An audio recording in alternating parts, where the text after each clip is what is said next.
Deicide.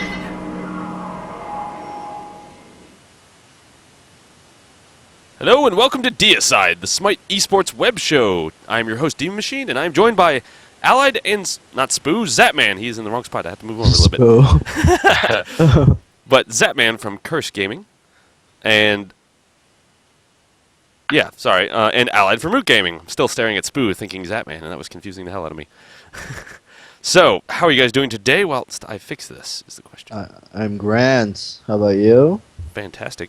Zapman? I'm doing well. Just pumped for PAX, practicing like crazy. So yeah, I was gonna say, how is your practice regimes? Are you guys like practicing as much as you can, getting all the scrims in, preparing for this $10,000 tournament? Yeah, just trying out different picks and this and that, and seeing what's like can be really good, and yeah, just like preparing for the competition, and preparing for Zap's team, making sure hopefully we pound him. But that is the method of things to do. Yeah, pretty much the same for us. Just been scrimming, trying out new stuff, testing the waters. Have you guys been scrimming each other a lot, or different teams, trying to get as many against each other as you can? yeah, we try to get in as much as we can against each other. Depends when, like, we're usually on rounds when Les is doing the high-rez stream. That's when we usually get most of our scrims in. But yeah, like that's where majority of our scrims are at. So are you scrimming with Lassus on the high-res stream while he's streaming? Yeah, usually. It depends, though, because that's, like, the best time for us. Yeah. So it just sucks that, he's on the high-rez stream. But no one else goes any later, and we can't get any earlier, so. Yeah. That is the bane of, not being totally paid players, gaming house, and all that fun stuff yet. Yeah, yeah. So I do want to run over the tournament results from last weekend, and they are quite interesting. Where is my... There it is. Play. So, look what I have at the top there. From the Curse tournament, we have Curse came in first, Root came in second, Worth It came in third. In the My Revenge tournament, Curse came in first, Root came in second, that's a shocker, and BLG NA came in third. And then for the casually competitive tournament, Quake won their second BLG casual in a row, and so they're going to be moving on up into the Curse and My Revenge tournaments, and then New Breed and Superior Gaming came in second and third. I did want to ask you guys about this strategy that was seen in the that Quake pulled off, which was a roaming Thor / Agni. They like to... Basically, they either took Guan Yu or some other god that could handle a lane all right by himself, and then they would just start roaming this Thor or Agni or some other DPS-type person, and he would just eat everybody up. What do you guys think of that particular strategy? I guess, Zapman, you go first. I didn't watch the VOD of that, but it seems pretty cool about the whole roaming thing. I mean, if we saw roaming, we would probably ward up really heavily, and I don't know. Thor's usually just banned in competitive play just because of his ultimates. Just he can gank from anywhere. So I mean, it seemed pretty strong. So I mean, I guess that just goes to show why a lot of the top teams ban Thor. Okay. Allied? Yeah, like, because there are certain characters that can hold 2v1, especially considering, like, what lanes you have set up. So, like, if you don't have, like, a straightforward, like, pounce kill lane, you can hold 2v1 with, like, certain characters like Sobek and stuff like that. So, yeah, I could see it working, especially if he's taking, like, jungle buffs and stuff. It's just, yeah, like, if they did that, I didn't see the VOD either. I only tuned in for a little bit because I think, I think we were getting pounded by Curse in the finals or something like that. So, like, that's why we probably didn't get a chance to tune in. But, yeah, like, yeah, but for the most part, like, I've played against Quake, like, on separate occasions, and I know, like, they're pretty good. They're getting up there for sure. So, I try to, like, look at them because I think, didn't they win the last one too? Yeah, they've won 2 in a row now. Yeah. So they are not going to participate in the next one we run because they're like, yeah, we're done stomping all the people now. We'll move up in the realm of things. So I mean, what do you guys think of that in general? I mean, it's more teams kind of feeling like they're ready to move up into the upper echelon and get into your guys' territory. I'm excited. Yeah, it's pretty cool seeing more teams coming up, more competition for us. I've actually never played Quake yet, so I'm excited to see what they got. Awesome. Yeah.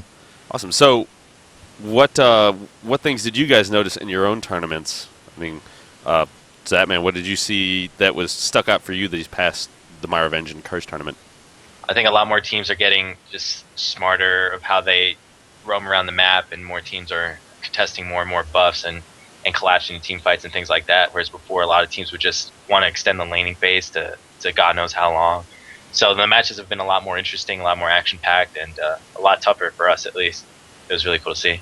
Yeah, a lot of teams are starting to go with the NA strat of like more team fights and less of the EU strat of laning phase to 30 minutes. So it's crazy, but otherwise, yeah, like I just saw like a lot of teams for the most part, like they contest and counter initiate and this and that, but for the most part, like just a lot more aggression in the early game, and then it go into like team fight stage. So Yeah, that was definitely one thing I noticed watching all of the tournaments this weekend was that at 20 minutes it wasn't 0-0. It was oftentimes 5, 6, something like that, and in some cases with Root and BLG it was 26-5 or something like that, which was just disappointing. yeah. So, I don't what do you know think what happened that game?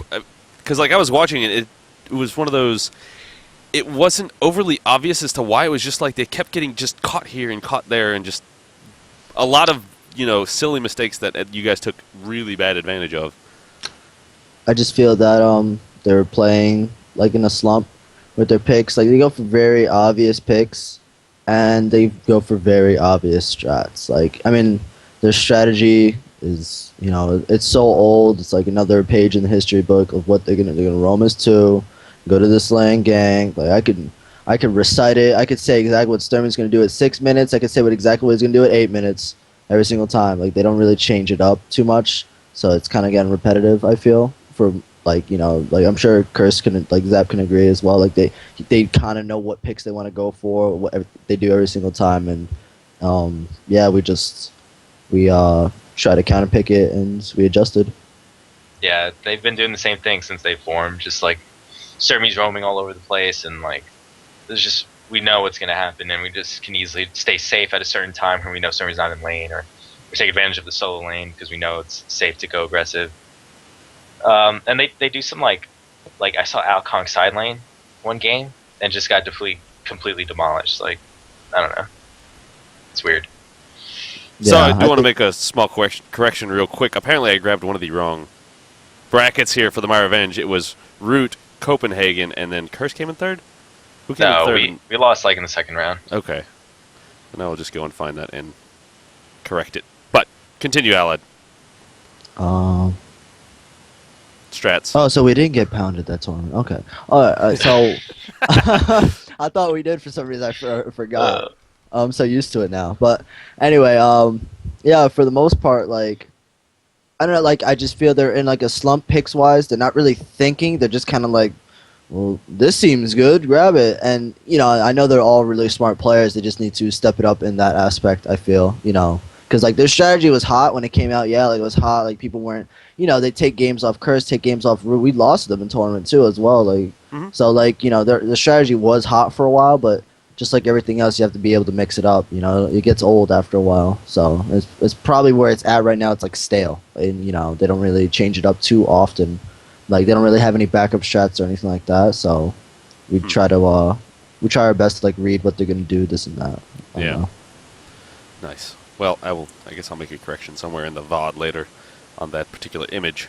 But yes, it was that the most recent My Revenge tournament was Root on top over the Copenhagen Wolves, and then SK came in third, actually.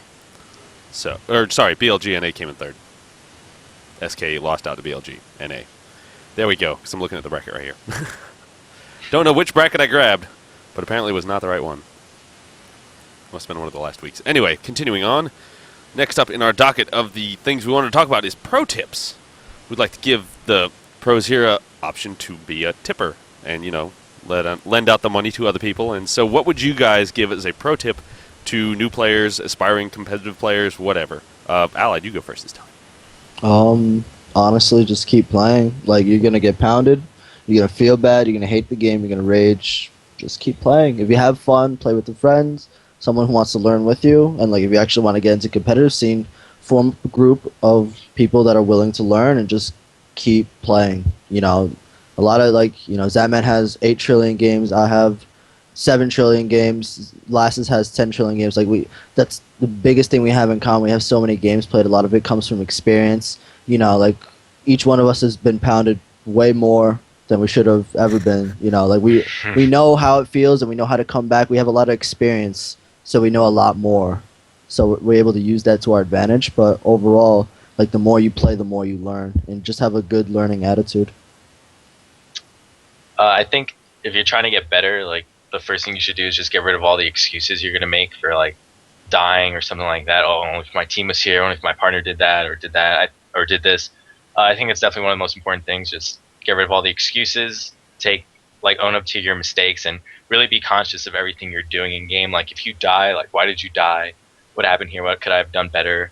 Like if I'm in the lane, am I being efficient where I'm farming? Am I taking the buffs as soon as they come up? Am I leaving XP in the lane when I go back to base? Things like that like really help out and being really conscious of everything you do.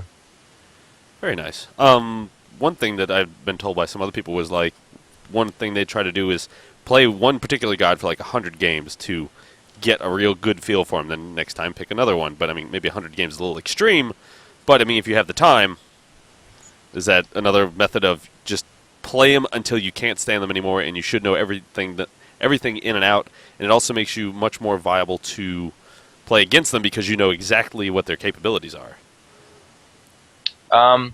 That's what when I first started playing Smite, I was like, oh yeah, there's so many gods. Like, how am I going to learn them? And if I like play different gods, I'm never going to just like master a certain role or type. So what I did when I first started playing Smite is I just played Bastet all the time. I played like over like 150 games. I think I leveled like 1 to 25 with her. And even now to this day, she's still my most played god, even though I haven't used her in like 4 months. So that's definitely what I did. I mastered the role I wanted to play. I was like, oh, I want to play carry, so I know this god is a carry type god. So I kept playing her, mastered her, and like you're not just mastering the god, you're basically mastering the game mechanics and skill, aiming your skill shots and things like that. So when you branch off to other different gods, it's much easier to learn. You're already going to hit most of your skill shots with the new god. You're really just like limiting the learning curve that you're going to have to do when you start picking up different gods. Nice. Allied? I mean, yeah, like that's exactly what I did with Vimana as well. When I first started playing, my first character ever was like Hebo, and I hated him. He was poop, and I just wanted something tanky because I kept going like 0-18. So like, then afterwards I bought Vimana at like level 5, and I was like, this character is the bee's knees. So I played only Vimana all the way until level 30. I'd never even tried to touch anyone else. It was straight Vimana, and then after I hit level 30, I was playing Vimana and Agni. And that's all people used to comment. Oh, it's the guy that only plays Vimana or Agni. Like, that's it. And I wouldn't even go mid with Agni. I couldn't even go. I would always play with DM Brennan, as you may know. So I was always side lane Agni, like every single time, just helping him get the bob, get hog and everything. Just play Agni, and that's like how people knew me. Especially like when we first started doing tournaments, everyone knew me because I would always go side lane Agni. Even though like we would have an Agni pick, and we'd just send Jerb with something stupid middle, and I go silent Agni, and that's it. Like that's how we started our first couple tournaments that we were doing well or won. So it was silly, but it worked out for us. So I mean, I guess to sum it all up, it'd be try to pick a god that is in the role that you want to be. If you want to be a support or an AD or some sort of mid laner, and then learn them as best you can because it very easily translates to other gods. It's just learn their skill shots and how they work, and then it's just. I mean, I want to say just play who you have the most fun with. And if it just happens to be that you have the most fun playing Ymir, Sobek, area, stuff like that, you're probably a support player, and just figure it out along the way. Like, this is what I want to specialize in because this is what I have the most consistent results in, and etc. Like, if you check my conquest stats, just like Zap, I have 400 games as Agni and Vimana alone. That's it. Everyone else is like a little bit under, but then everything else under that is just straight tanks. And I didn't know why I played tanks, but now I realize because I like being OP with Sobek and stuff like that. Very nice, very nice. Well, thank you for your tips and stuff. So we'll get on to our third and effectively final segment, other than the Q&A towards the end. We're going to talk about the $10,000 tournament. I mean, it's in 2 days. Everybody's super excited. It'll be at PAX. It'll be broadcasted everywhere. Who knows what the schedule looks like, but what are you guys most excited for about this $10,000 tournament? Is it the playing in it? Is it the exposure? Or is it the getting to go to PAX and meet everybody? Allied? Okay, Go ahead, Zap. All right.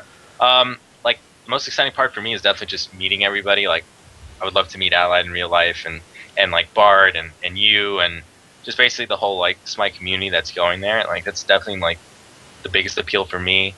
And then definitely playing in the tournament in front of people in a public area is definitely going to be really exciting as well. So, I mean, there's just so many things to look forward to, and I really can't wait.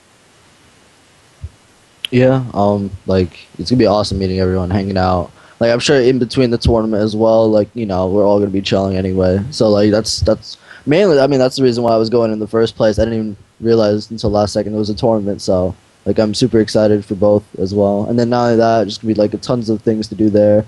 And I haven't been in Boston in like a hot minute, so it's gonna be awesome. Like I can't wait. Nice. How are you guys particularly? Are you guys trying to prepare specifically for playing in front of people? I mean, it's a vast difference than playing at home in your, with your computer and your stuff. You guys are going to be playing at these Alienware booths with Alienware equipment in a strange environment. And maybe you'll be standing up, maybe you'll be sitting down. Who knows? But are you guys have any kind of practice that you're trying to get a feel for doing that? I don't know how you would do that, but Well, I have a. Oh, sorry, go ahead. Yeah, it's kind of just like when I went to high school, I did a lot of sports. It was basically kind of the same thing. Do things in front of a crowd. Like I also do wrestling, and that's really like intimate between you and the crowd. It's just basically you and the opponent, and then everyone else is just watching. So like I got used to playing in front of a crowd like there, and I feel like it's going to be the same thing when I do at least gaming. So I'm really not too worried about it. Yeah, I have a lot of experience as far as tournaments. Like we've traveled to a lot of LAN events and tournaments. So I'm very like used to just playing in front of a lot of people, etc. Like at least in the gaming environment with nerds and stuff. So like should be pretty good. Like I'm pretty. The only thing I think the toughest part is gonna be getting used to the Alienware equipment. So hopefully they let us like test that out, get everything set up first, before the match, etc. I want to use my own mouse so badly, but Yeah, pack it up, bring it with you. I mean, worst thing they'll say is no. So yeah, just bring it just in case. Yeah. Say I'm going to use this Alienware one. Hold on. It looks like Alienware. My hand's on top of it. You can't tell what I'm using. There you go. Yeah. Well, so I guess we want to get some Q&A from the viewers here.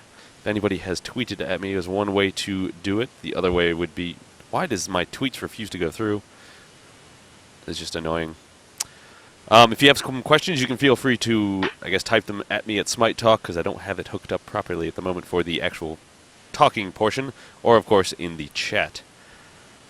I am just super excited the fact that we're going to get to meet everybody. We're going to have, I hope it's going to be a huge crowd. I mean, I'm curious as to what the actual stage is going to look like, if it's going to be like a giant screen on, hanging there, or if it's going to be like little screens with bigger screens above them. Like, you remember, who went to PAX last year and saw Smite, at PAX before it was in beta? Did either one of you guys go? No, I did not. Okay. No, it's my first ever convention type thing, so I'm really excited. Last year they had basically the computers like in rows, and then they had like big, probably 42, maybe 47-inch monitors above, like maybe 6 or 8 feet off the ground, and they probably had 10 of them in like encapsulating the whole area, and so you could pretty much watch from wherever you were standing, and then you had Bart there commentating the tribes that was going on, and then also they had, I think he was also commentating the Smite games that were going on as well, mostly doing telling people about the game versus actual commentary. And I wonder if they're going to do that, or if they're going to give us like a big screen like the League had last year, where they had these giant screens for the IPL 4, I think it was. And that was just awesome too, because you just had thousands of nerds sitting on the floor watching it. It was really interesting. So, let's see. What are your thoughts on Aphrodite in competitive play? That is an extremely good question, because she is going to be allowed this weekend. Are you guys ready for that? Yeah, I'm excited. We've been trying to use her. I think just the biggest problem with her is implementing her in a team comp that'll be like she'll be good in. You can't just throw her in, I feel, but maybe someone will prove me wrong. I don't know, probably Curse. I wouldn't be surprised. I hate them. No, but honestly though, for the most part, like as far as how I feel like she hasn't been used to full potential yet. And no one's really trying to pick her yet, because people are just really focused on just using what they're, good at, and safe picks and this and that for the tournament, because there's so much on the line. So I'm sure we won't see too much of her this weekend, but I'm sure like after PAX, I wouldn't be surprised if people start picking her a lot more. Yeah, we've been definitely practicing her, trying to fit her in. We may or may not use her. I don't know. Nice. Nice. Somebody asked if you got a haircut recently, which, as you no, said, not yet. I was supposed to, but I didn't get it yet. Nice. Man, that really begs the question of, with the fact that there's $10,000 on the line, are you guys going to be playing your normal selves? Do you think that's actually going to affect how you play? You might be playing much more careful, but still as aggressive as you may normally play, but it's just like you're going to be stressing out over every little thing. Is that a concern of either one of yours? Nah, I'm gonna feed and ward just per usual, so should be the same. I think teams are going to be on their toes and definitely play really smart and just going to make for a lot of good games because no one wants to mess up. Yeah. I mean, are you guys prepared who are going to be out there not to rage and throw things at the booths? I can't promise anything. I mean, I would hope Blind people. rage sometimes. Yeah, I would hope most of the teams are mature enough, you know, to not rage and throw things. I'm sure there won't be any incident of Yeah, that. there won't be anything. Like, I know pretty well most of the top teams, so I don't think like anyone would do that in a public setting, at least. Yeah, that looks so Maybe bad. private. Imagine Thinking if that it was like that. I believe that the Sunday No way. I believe that the Sunday final is the final game, or if it's not the finals, it's like the semi and finals. Are you guys prepared to go to the Curse after party on Saturday night and get up and play Sunday in a lack of a headache manner? Is the tournament going to affect how you act at PAX in general? Like, instead of like me, who's going to go out and party all day? Yeah, no, I'm going you out know. Saturday. Like, Yeah. Yeah, no, I'm going out. Like, no doubt. I mean, about it. Sunday, the tournaments are 4 to 6 p.m. That's plenty of time. Okay. I can recover. You give me Yeah. 2 hours and an aspirin, and I'm in there. Water. Yeah, some water. Yeah. Nice. So, are you guys going to the Curse after party? I assume Curse is because you guys are. Yeah, Curse. we're going. Nice. I'll be there. I'm Nice. not invited yet, but I'm in there. Coming. That'll be Should be a great. good time. It's gonna be a great time. Hopefully, it's an open bar like it was last year. Yeah, I think so. Yeah. yeah. So, now the last, I guess, question is, what are we going to worry about with this annoying DDoS? Have you guys had any problem with the disconnects lately? Because I know My Revenge had a problem with it this past tournament In on the curse, Sunday. the curse tournament, Jerv got DDoS, so we had to use Matty Pock in the finals because Jerv got DDoS the match before. Luckily, like we kind of like it was a 4v5 that we won the round right before curse, and luckily like we were so far ahead, like Jerv DCing didn't even matter because Jerv wasn't doing anything mid anyway, like usual. So what happened was we just like we were so snowballed ahead, we still won 4v5, but. Then we had like we just couldn't afford taking that chance again because the guy was like waiting for Jerb to come back online and he would DDoS him during the match. Like so Jerb would like log out for like 3 minutes, come back on, and he'll get DC'd again. So we couldn't take that chance against Curse, so we had to use Matty Pocket mid in the finals. Granted, Root shouldn't really worry about it because all of you guys are going to be at PAX, right? Oh, I know. That's the only reason why. Like, this is such a relief because I actually have everyone there for once. So I'm excited, like super excited. I mean, like everyone like complains, like people are starting to get DDoS, like you know, like Spoo's team I think got DDoS, they said or whatever, Yeah. and I'm like, they're like, yeah, man, this is bogus. I'm like, welcome to like every weekend for us. Like it's just, it's I don't know, like every weekend just someone new getting DDoS. So. We got to track down that dude and shoot him. Mhm. I hold no responsibility if that actually Careful. happens. I did not do that. Yeah, careful. It's just hearsay. And Twitter army coming out. Like, yeah.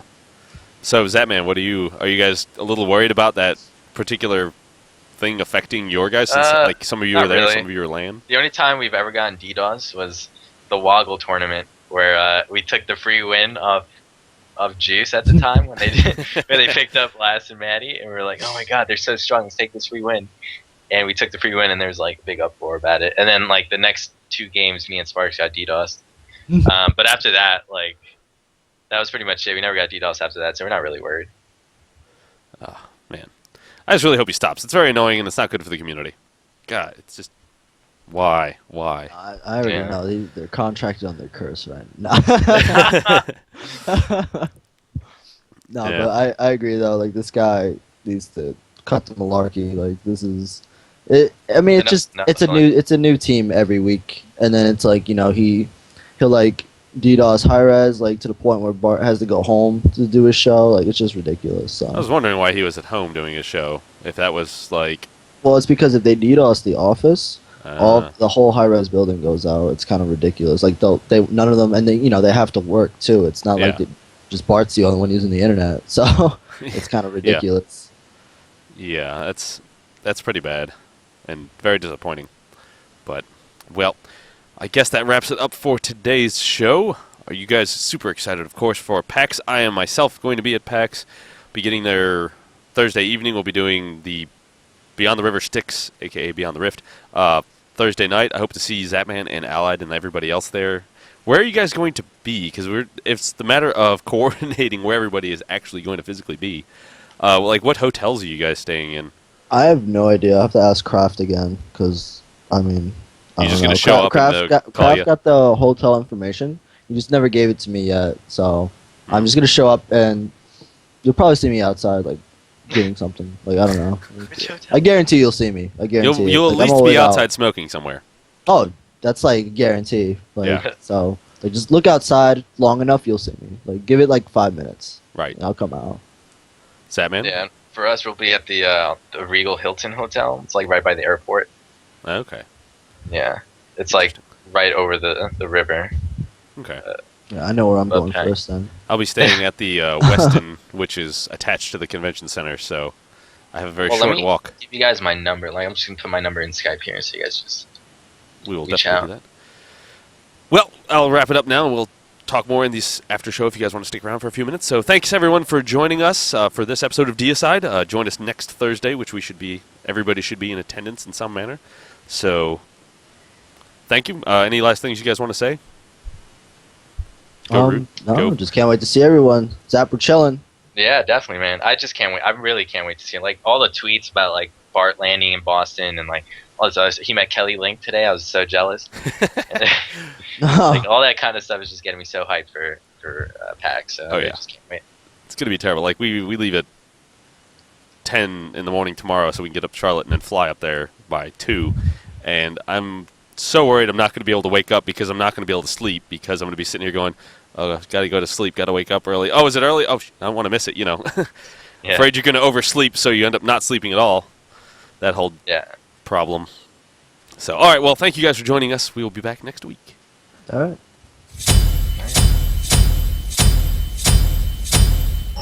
Deicide.